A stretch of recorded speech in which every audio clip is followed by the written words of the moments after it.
Quais são as principais diferenças das empresas aí no Brasil e aqui de Portugal? Elas também trabalham no mesmo horário? A cobrança é igual? Se eu já trabalhei numa empresa do Brasil, vou ter dificuldade de trabalhar em uma empresa aqui de Portugal? Fica comigo que eu vou responder no vídeo de hoje. Vai!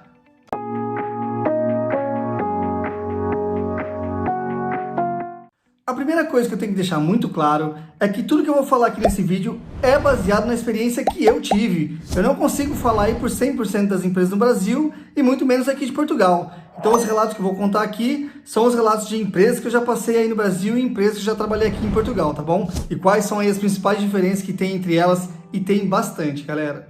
Bom, a primeira diferença aí que eu diria que é a principal é como você vai lidar com os clientes dentro dessas empresas. No Brasil, você pode trabalhar numa empresa que tem vários projetos internacionais, mas ainda assim, normalmente você tem uma ponte entre o seu cliente e o desenvolvimento e o projeto, que normalmente é feito ali pelo Scrum Master ou pelo PO, e aqui na Europa, galera, é completamente diferente. Você tem um contato muito mais próximo com o cliente, mesmo você sendo desenvolvedor. É por isso que várias empresas daqui dão preferência para desenvolvedores que falam inglês. Porque imagina, mesmo trabalhando em Portugal, eu aqui já tive vários projetos da Inglaterra, da Alemanha, da Bélgica, da Suécia, são várias empresas de outros lugares aqui da Europa que contratam empresas de Portugal pelo custo baixo, porque aqui é mais barato para se fazer esse tipo de coisa.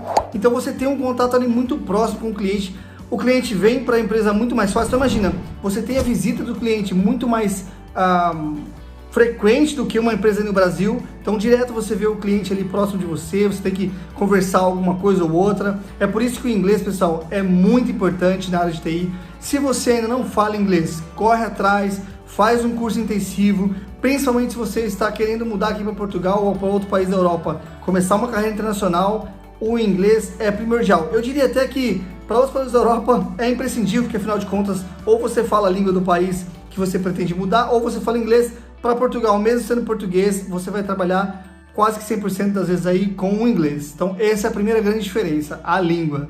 Aí a gente entra em outro ponto, pessoal, que é aí muito importante para várias pessoas, que é a questão do horário. Normalmente, empresas de TI já têm um horário flexível, tá? Eu tive experiências ruins no Brasil com empresas que eram um pouquinho ultrapassadas, mesmo essas empresas diziam que não, eram empresas que buscavam inovação, sempre estavam ali modificando o processo, mas que na realidade tinha um monte de dinossauro aí em cargos de liderança que não deixavam isso acontecer e tinham pensamentos ultrapassados em relação ao mercado da área de TI. Mas eu também tive experiências muito boas em outras empresas que já tinham isso de uma maneira mais tranquila e levavam isso já na própria cultura da empresa, então você conseguiria fazer um dia ou outro home office e tal. Eu nunca trabalhei full home office aí no Brasil. Aqui em Portugal, a experiência que eu tive foi bem diferente na realidade. Então a gente tem, antes do Covid, as empresas daqui já tinham isso na cultura. Todas as empresas que eu trabalhei antes do Covid deixavam você trabalhar home office, inclusive você poderia ficar 100% home office, que não era um problema, contanto que você tivesse todo o conhecimento necessário para entregar as suas tarefas. Então imagina, se você não precisava ali da ajuda de nenhum outro dev, se você conseguir entender toda a parte de arquitetura, toda a parte de desenvolvimento e as suas tarefas andavam sem nenhum problema, você poderia ficar de casa 100%, que isso não era um problema. A empresa deixava você ficar ali trabalhando tranquilamente, você não precisava nem ir para o escritório. Agora, também durante a pandemia, pessoal, isso foi meio que forçado, então as empresas que não agiam dessa maneira, eu, por exemplo, trabalhei numa empresa aqui, que era uma empresa da Alemanha, que era mais ou menos home office, você poderia ficar, se eu não me engano, 3 ou 2 dias da semana de home office e os outros dias era obrigatório você ir para o escritório. Porque eles gostavam dessa interação, tinha ali algumas reuniões importantes que eles costumavam fazer durante a semana, que para eles era importante que você estivesse pessoalmente para criar um pouquinho de vínculo entre a equipe, coisas assim. Mas agora com o Covid, sim, isso passou a ser 100%. Então eu não sei como essas empresas vão lidar com essa situação pós-pandemia, tá bom? Eu acredito que, principalmente essas empresas ultrapassadas aí no Brasil, sem citar nomes, vai ter que mudar, vai ter que fazer alguma coisa diferente para poder se adaptar aí ao mercado, porque isso passou a ser até uma certa, como é que eu posso falar, exigência aí para alguns desenvolvedores ter essa flexibilidade de ter o home office como opção. Outra diferença, pessoal, muito legal, principalmente aí para quem gosta de comida. Eu que sou gordinho, adoro comer, galera. As empresas que eu trabalhei aqui da Europa normalmente possuem ali dentro da sua, como é que eu posso falar, da sua estrutura, já um lugar para você se alimentar e tem muita comida lá, você não precisa às vezes nem levar. Imagina, eu trabalhei numa empresa aqui, todas que eu trabalhei tem mais ou menos isso, mas uma delas tinha, você conseguia fazer a lista do que você queria comer e tinha um budget ali semanal para fazer compra para aqueles produtos. Então se você quisesse comer, sei lá, manteiga de amendoim, quisesse comer um iogurte diferente, você poderia colocar que esses produtos eram comprados e ficavam ali à disposição para todos irem ali consumir. Então tinha frutas, tinha muito iogurte, pão, queijos, frios. Galera, você não precisava nem levar comida, se você quisesse, você podia ficar comendo o dia inteiro. O cafezinho é padrão, acho que quase todas as empresas aí já tem o cafezinho liberado, mas essa parte da comida é bem interessante. Todas as empresas que eu trabalhei aqui tem isso daí já no dia a dia, você vai ali e consegue se alimentar muito bem durante todo o dia, sem precisar até levar comida de casa, tá bom? Fica aí, se você quiser economizar com comida e ficar um pouquinho mais gordinho, vem para a Europa que você vai comer bem. Agora, esse ponto, pessoal, que eu vou abordar agora é um ponto muito importante e eu acho que é um dos pontos principais aí de mudança entre as empresas do Brasil e as empresas aqui de Portugal. E isso, galera, eu acho que também tem um pouco a ver com a parte cultural do país, que é o Brasil, e a parte cultural aqui desses lugares aqui da Europa, por exemplo, Portugal, Alemanha e outros lugares que já tive um pouco mais de experiência trabalhando nessas empresas. Dá para dizer que essas empresas aqui da Europa, o pessoal costuma ser um pouco mais direto quando vai te abordar por algum problema do que no Brasil. Então imagina o seguinte cenário, se você está no Brasil e você trabalha ali num projeto, você faz alguma cagada, o cara dificilmente vai chegar em você de uma maneira mais direta, ele vai chamar você um pouco mais de canto, vai falar ali uma meia hora antes de cobrar alguma coisa. É lógico, pessoal, que tem pessoas que são diferentes, inclusive no Brasil, mas na maioria dos casos são assim. Dificilmente você tem ali uma pessoa que é muito mais direta e objetiva. Inclusive, até uma coisa interessante no Brasil, a gente trabalha, na maioria das empresas que eu trabalhei, com o método Scrum, né, que é uma metodologia ágil, e tem ali um rito que é super importante, que é a retro. É muito normal, pessoal, no Brasil, você ter ali a retro com muito mais elogios do que críticas. E por quê? Porque o brasileiro não está acostumado a receber críticas. O brasileiro fica muito, como é que eu posso falar assim, acuado, ressentido, às vezes leva para o lado pessoal uma crítica que é totalmente profissional.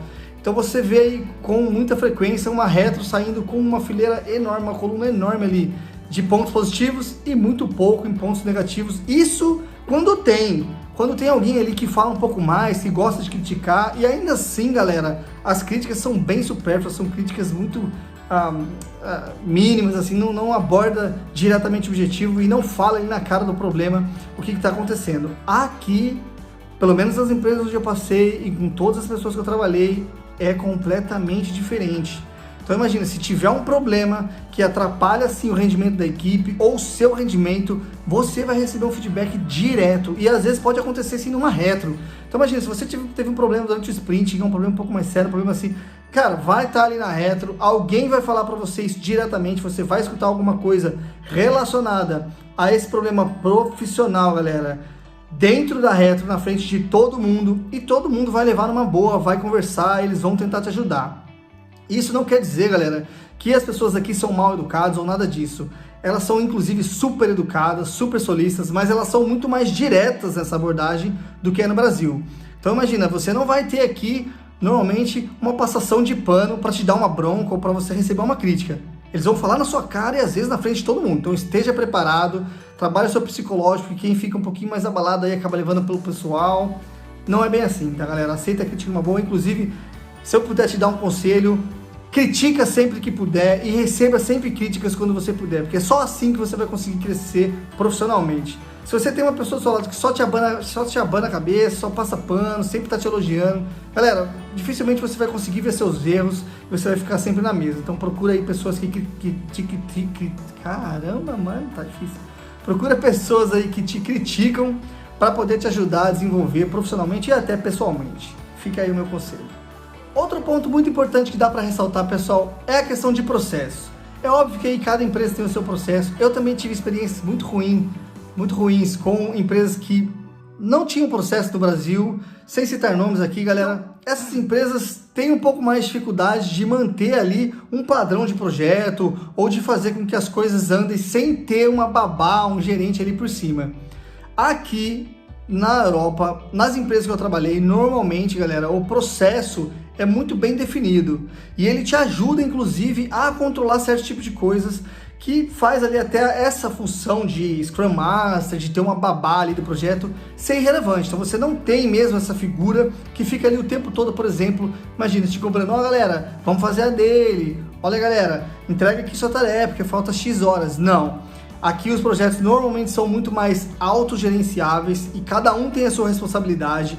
E o interessante, galera, de novo, entrando naquele ponto que eu falei agora há pouco, todo mundo se cobra, então é por isso que funciona, porque as pessoas cobram umas às outras e se tem alguma coisa atrapalhando, você vai ser cobrado por uma pessoa que está no mesmo nível que você. Então não precisa daquela figura, enfim, de gerente ou um cargo um pouquinho acima de hierarquia para te cobrar suas tarefas que você, né, galera, pelo amor de Deus, deveriam fazer já naturalmente. Então essas coisas, esse tipo de coisa não deveriam ser cobradas. E aqui isso é muito natural, o processo já te ajuda a ter isso já muito bem dissolvido, muito bem trabalhado durante o dia, você não tem ninguém para te cobrar. E no Brasil, eu já tive experiências muito ruins com empresas que ou tem um processo e o processo não é muito bem seguido, cada equipe faz o seu próprio processo e aí muda muito de equipe para equipe. Você pode dar sorte de cair numa equipe que tem um processo legal, mas você pode dar um azar de cair numa equipe que tem um processo que é uma porcaria.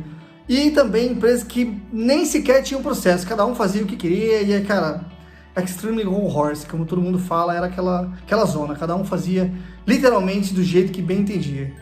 Agora um ponto interessante, galera, que dá para abordar aqui e dá para sentir uma diferença até por todas as empresas que eu passei aí, tanto no Brasil como aqui na Europa, a parte de tecnologia.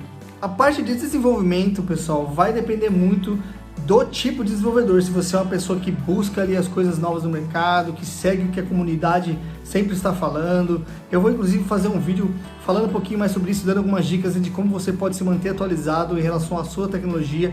Mas o que dá para perceber é que, de maneira geral, os projetos aqui da Europa têm uma tendência a usar tecnologias mais de ponta do que no Brasil. E de novo, galera, isso é até geograficamente explicável. Porque imagina, no Brasil a gente tem, por exemplo, na América do Sul, algumas empresas têm projetos com outros países da proximidade, Colômbia, não sei, Venezuela, que pode ter mais usuários utilizando tecnologias ultrapassadas, ou seja, um pouco mais antigas.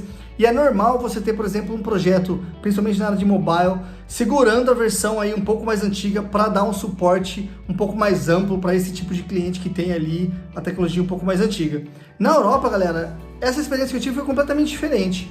Normalmente, e acho que aí quase 100%, se não 100% dos projetos que eu passei, a versão era sempre a mais recente, forçando até o próprio usuário a subir essa versão. Se não era mais recente, era uma só anterior, para poder ter essa tecnologia mais nova e tudo que o mercado disponibiliza. Então você tem ali o contato com a tecnologia mais recente muito mais frequente no seu dia a dia do que na maioria dos casos aí no Brasil, tá bom? É óbvio que você consegue se manter atualizado, você consegue ter da mesma maneira essa interação com uma tecnologia mais recente por conta, se você pegar um projeto pessoal ou pegar ali para estudar, pegar um tempinho dentro do seu projeto para estudar, mas não é por parte do projeto. E aqui na Europa é diferente, os projetos normalmente forçam esse upgrade, forçam essa atualização de versão, o que possibilita você ter contato muito mais frequente com a tecnologia que é mais nova, tá? Isso é bem legal.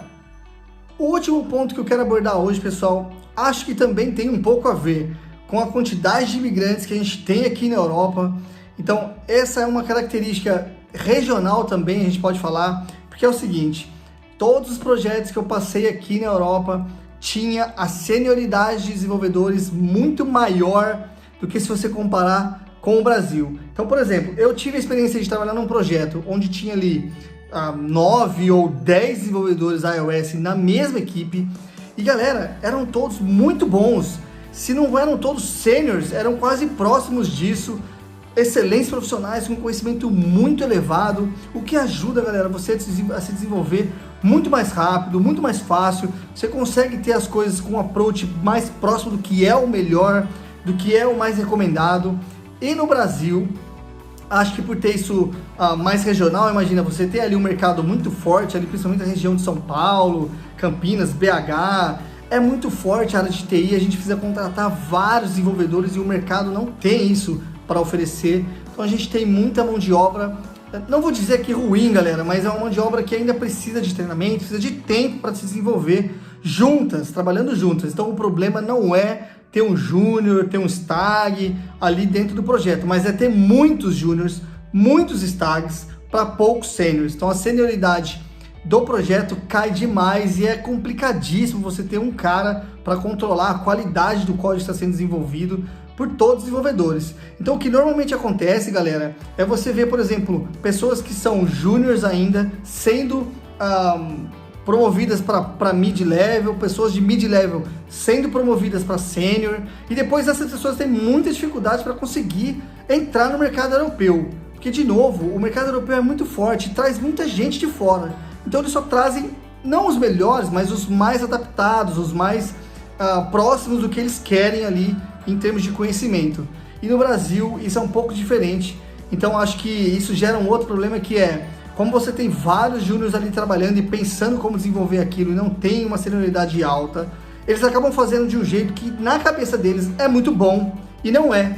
Então assim, é difícil essas pessoas conseguirem enxergar fora da caixa e perceberem os erros que elas cometem, enquanto aqui em Portugal, aqui na Europa de maneira geral, você vai ter um contato muito mais próximo com uma pessoa de senioridade alta, que vai te ajudar a perceber onde você está errando e te mostrar o caminho, que é muito mais fácil você ter alguém que já passou por aqueles problemas, que entende mais ou menos um pouquinho como funciona todo o projeto, todas as tecnologias, e te passar um conhecimento ali muito mais próximo. Um recadinho final aqui, se você ainda não viu, tem aqui no canal um vídeo com um amigo meu que trabalha numa empresa que traz estrangeiros para cá. Se você está no Brasil ou está aqui até na Europa e outros países e quer vir para Portugal, quer ter uma oportunidade aqui, vou deixar aqui para vocês olharem lá, verificarem o vídeo. Tem ali várias dúvidas que ele tira, tem o contato deles, tá, pessoal? Na descrição do vídeo lá. Vou deixar também o link aqui na descrição para vocês conseguirem achar mais fácil.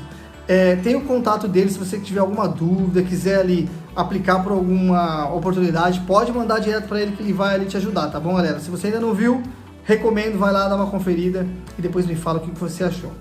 É isso, galera. Pro vídeo de hoje é isso. Se você gostou, deixa aí o like, se inscreve no canal que eu tô trazendo mais conteúdo desse tipo. Vou tentar trazer aqui mais empresas, galera, para te ajudar a conhecer as empresas que tem aqui, que ajudam estrangeiros a se mudarem para Portugal. Então, deixa aí a sua inscrição, ativa o sininho para você não perder esse conteúdo e a gente se vê no próximo vídeo, galera. Fui!